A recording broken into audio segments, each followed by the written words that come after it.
구독과 좋아요, 알림 설정은 영상 제작에 큰 힘이 됩니다.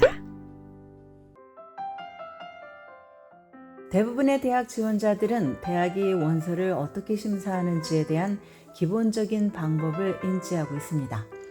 고등학교 GPA는 말할 것도 없고 수강한 수업의 난이도를 보여주는 성적증명서 전체, 교사 또는 카운슬러의 추천서, 에세이, 그리고 테스트 블라인드가 아닌 경우라면 SAT와 ACT 같은 표준시험 점수 등이 심사에 반영된다는 것을 말입니다. 그러나 이게 전부일까요? 대학 입시에는 일반적으로 우리가 생각하는 것보다 더 많은 요소들이 고려가 됩니다. 드림스쿨 당락을 결정할 수 있는 4가지 추가 요소들을 살펴보겠습니다. 첫째는 지원자가 커뮤니티를 위해서 얼마나 자신의 재능과 능력을 환원했는지의 여부입니다. 신입생 선발 기준이 까다로운 대학일수록 과외 활동의 질을 눈여겨본다는 것은 이미 많은 학생들이 알고 있습니다. 그러나 정확히 어떤 과외 활동을 하는 것이 합격 가능성을 높이는 데 도움이 될까요? 이 질문에 대한 답변은 아무도 모릅니다. 사실상 정답이 있는 것은 아닙니다. 대학들은 다양한 신입생 구성을 원하기 때문에 각기 다른 분야에서 뛰어난 활동을 하는 학생들을 뽑습니다.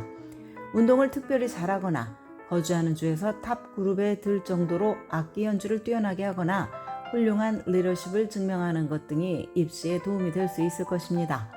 그러나 우리가 함께 살고 있는 커뮤니티를 위해서 지원자가 어떤 방식으로 자신의 재능을 기부하고 또 커뮤니티를 발전시키기 위해서 어떤 관심과 노력을 기울였는지에 대해서 많은 대학들은 중요하게 여깁니다.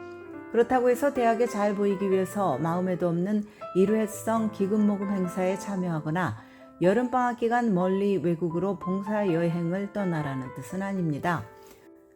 지원자의 스토리와 연결이 될 만한 어떤 접점이 있어야 합니다. 나는 평소 사회의 어떤 이슈에 대해서 관심을 가지고 있는지, 내가 속한 커뮤니티가 보다 나아지게 하기 위해서 나는 무엇에 문제의식을 느끼고 또 어떤 노력을 기울여 왔는지, 이런 점이 나와 연결이 되어야 합니다. 그리고 단지 며칠이나 일회성 이벤트이기보다는 수년에 걸쳐서 주도적으로 목적을 가지고 봉사하는 활동이 좋습니다.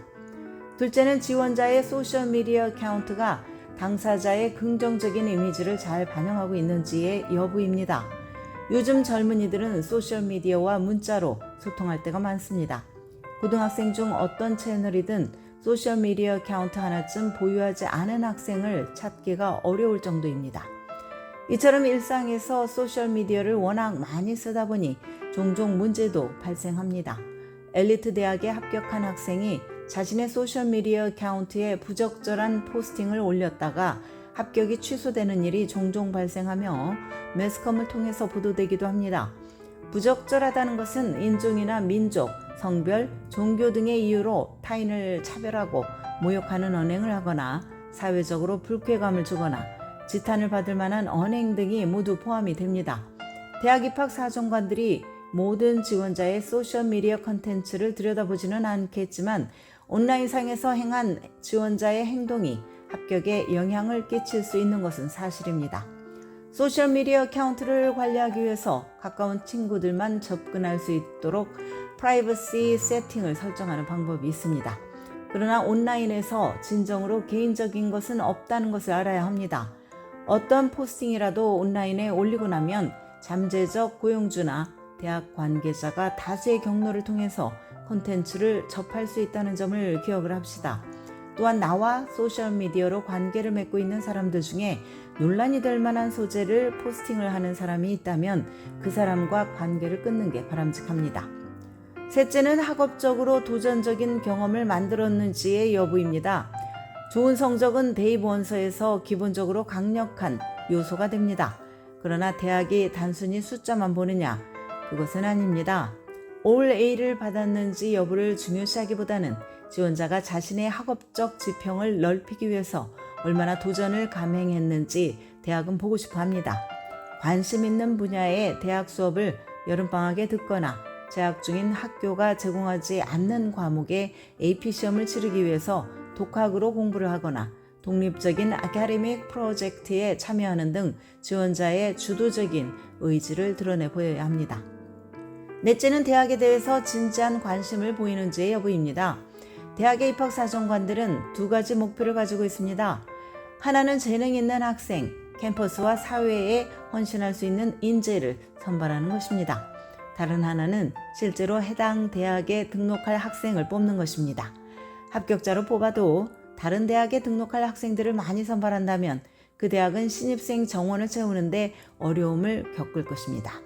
그러므로 대학들은 자격을 갖춘 학생들 중에서 해당 학교에 진지한 관심을 보이는 학생을 원합니다. 지원자는 자신의 탑초이스 대학에 반드시 진학하고 싶다는 의지를 피력함으로써 합격 가능성을 높일 수 있습니다. 그러기 위해서는 대학이 주최하는 컬리지 페어에 참석을 해서 대학의 입학사무처 관계자에게 구체적인 질문을 하거나 또 캠퍼스를 방문해서 교수나 코치와 미팅을 갖거나 만남 후에 개인적인 땡큐 노트를 보내서 감사의 마음을 표현하는 것이 좋습니다. 또한 입시에서 보류 통보를 받았거나 대기자 명단에 들었을 때는 대학에 대해서 지속적인 관심을 표명하는 편지를 쓰는 방법을 고려해 봅니다. 드림스쿨 합격을 위한 비밀 공식은 없습니다. 그러나 성적 외에도 여러 요소들이 입학 사정에 반영된다는 것을 깨닫고 차근차근 준비를 하는 것이 목표 달성의 지름길입니다. 지금까지 교육 전문 컨설팅 그룹 어드미션 메서스 진아킴이었습니다.